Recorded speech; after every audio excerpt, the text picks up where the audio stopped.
नमस्कार दोस्तों, आज मैं आपको सुनाने जा रही हूँ पत्नी को सबक सिखाने के लिए पति ने रचा अनोखा षड्यंत्र।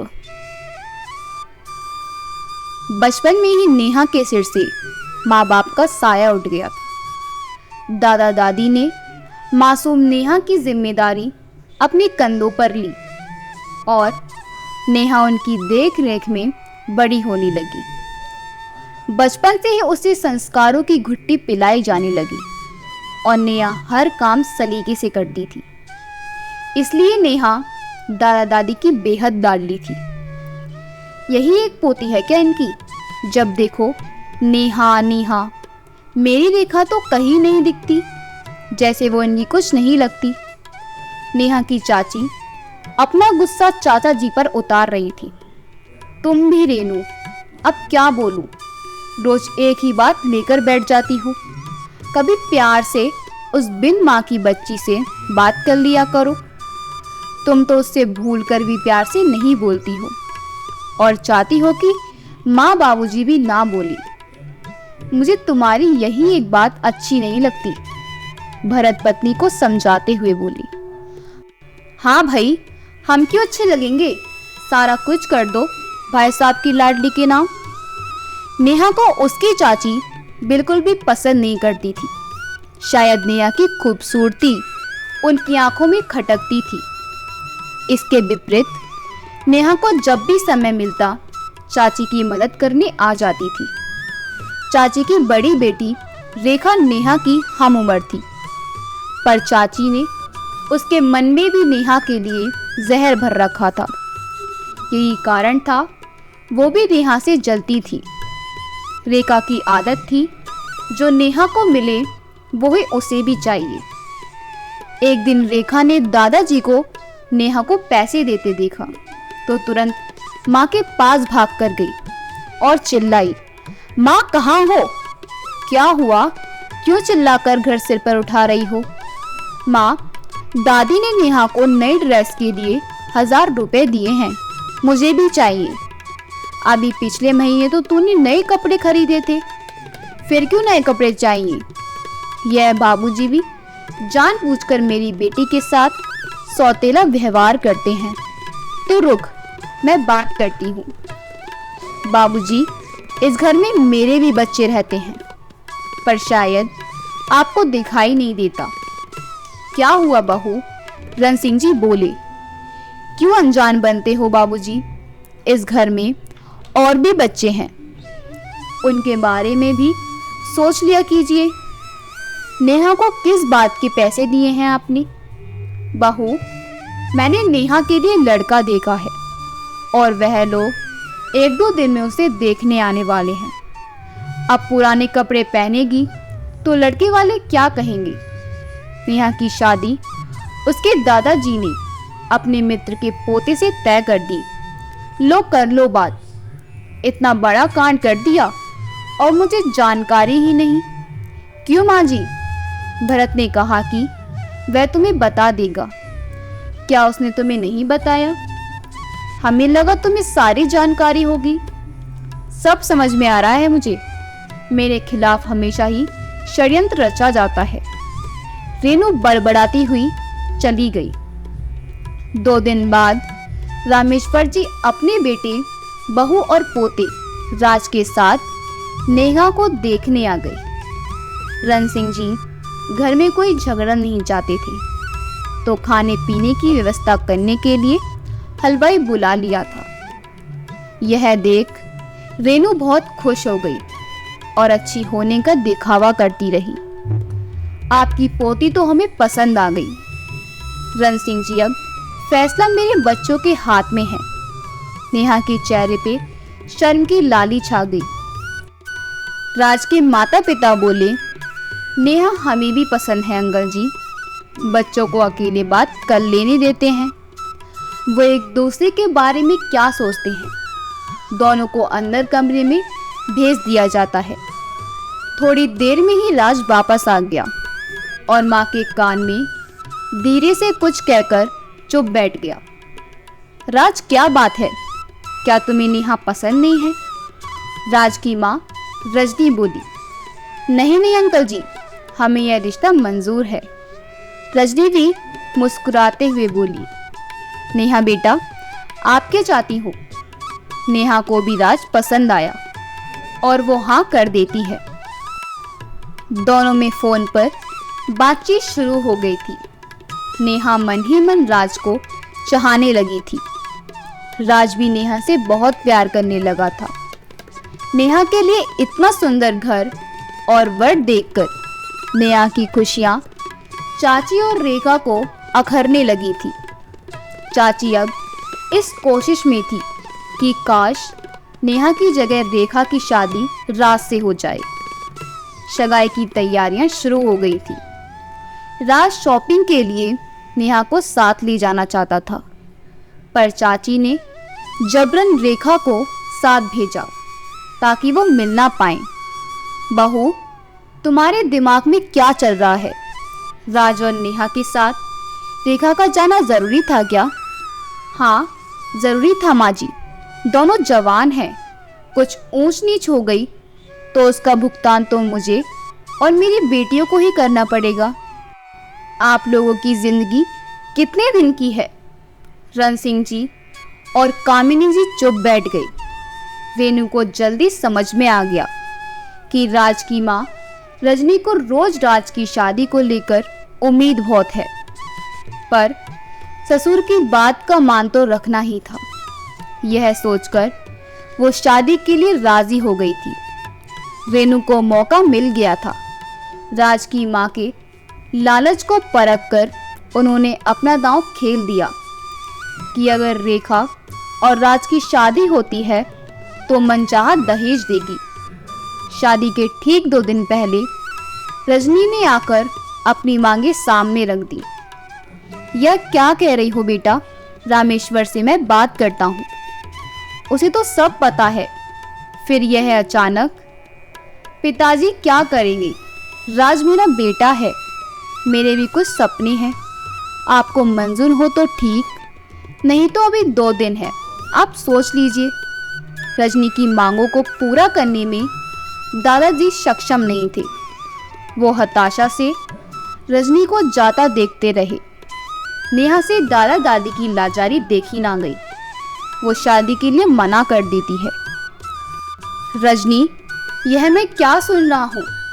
तुम रण सिंह अंकल को दहेज की लंबी चौड़ी लिस्ट थमा आई हो, वह भी विवाह से 2 दिन पहले। तुम पागल तो नहीं हो?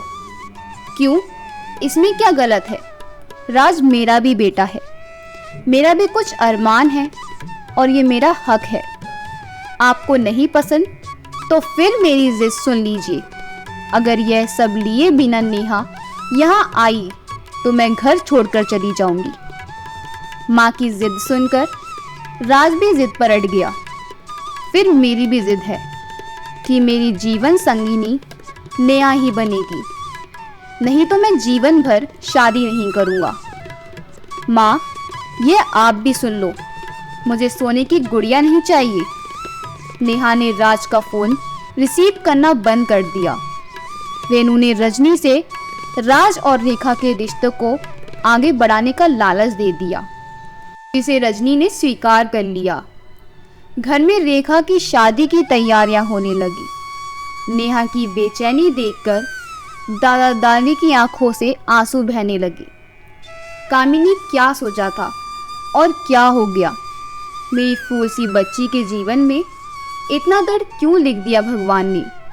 नेहा ने सबकी खुशी को ध्यान में रखते हुए सारा दर्द दिल में छुपा लिया, पर राज ने विद्रोह करते हुए शादी के लिए मना कर दिया।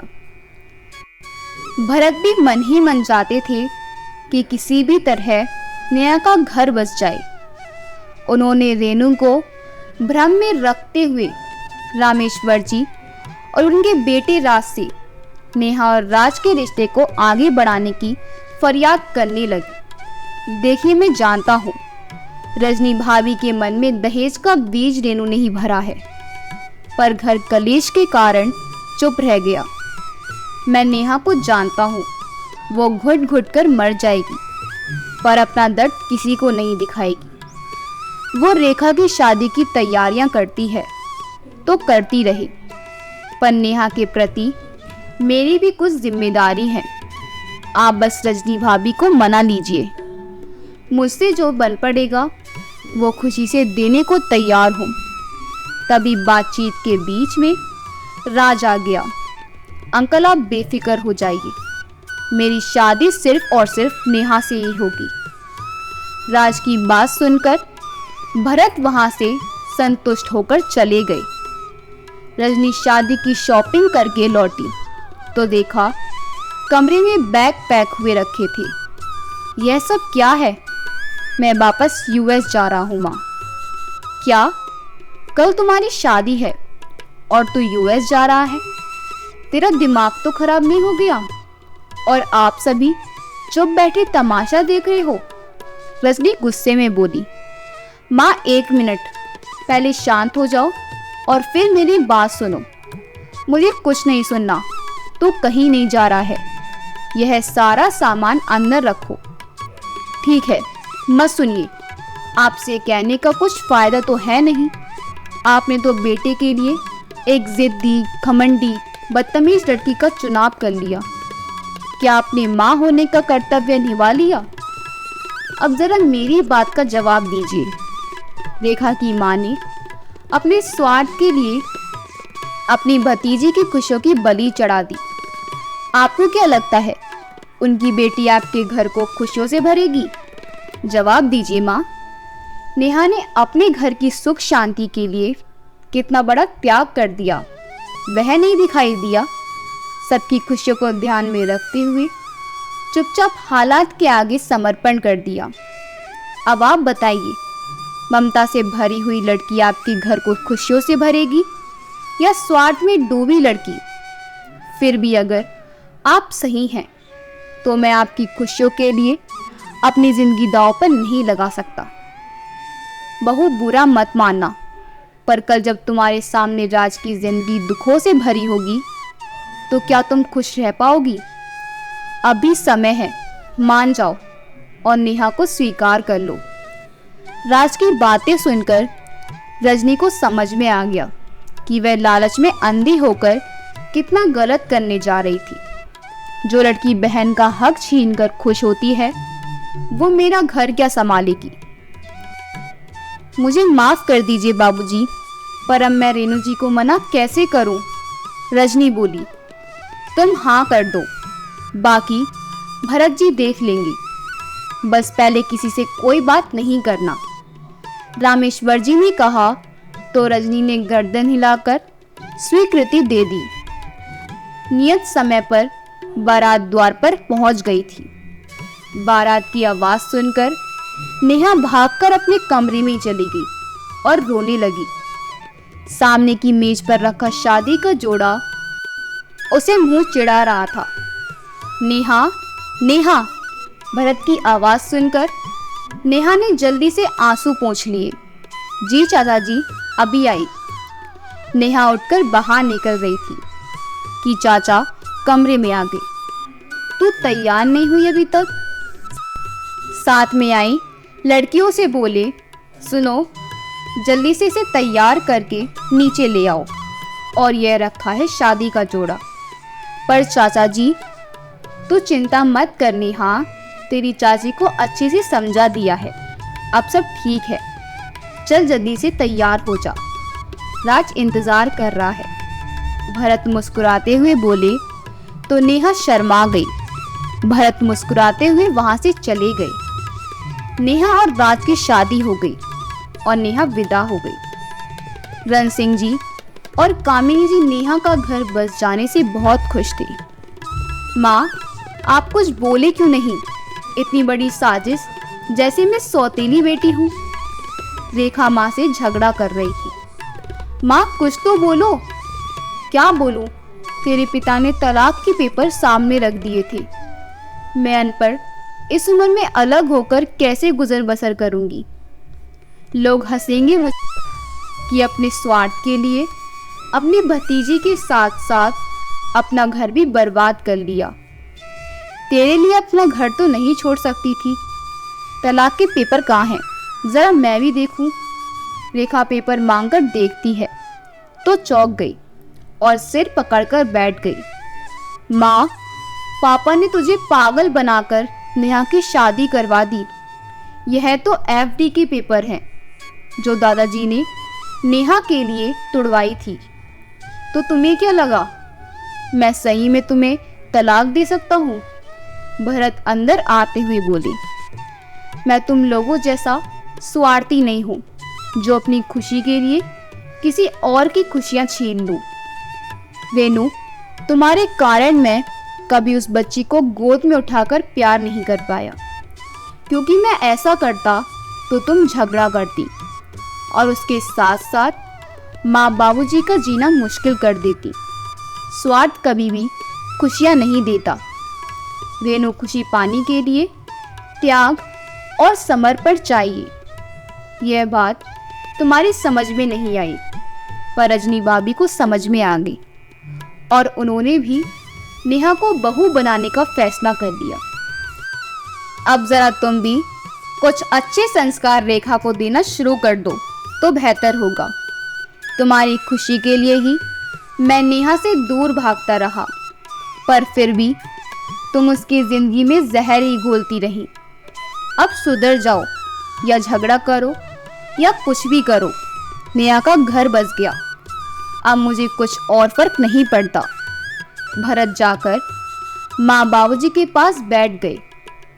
रेनू और रेखा को अपनी गलती का एहसास हुआ तो उन्होंने अपने सास ससुर एवं अपने पति से माफ़ी मांगी।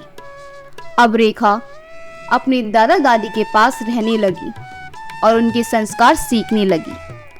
अगर आपको हमारी कहानी अच्छी लगी हो तो हमारी वीडियो को लाइक करें, शेयर करें और हमारे चैनल को सब्सक्राइब कर दें।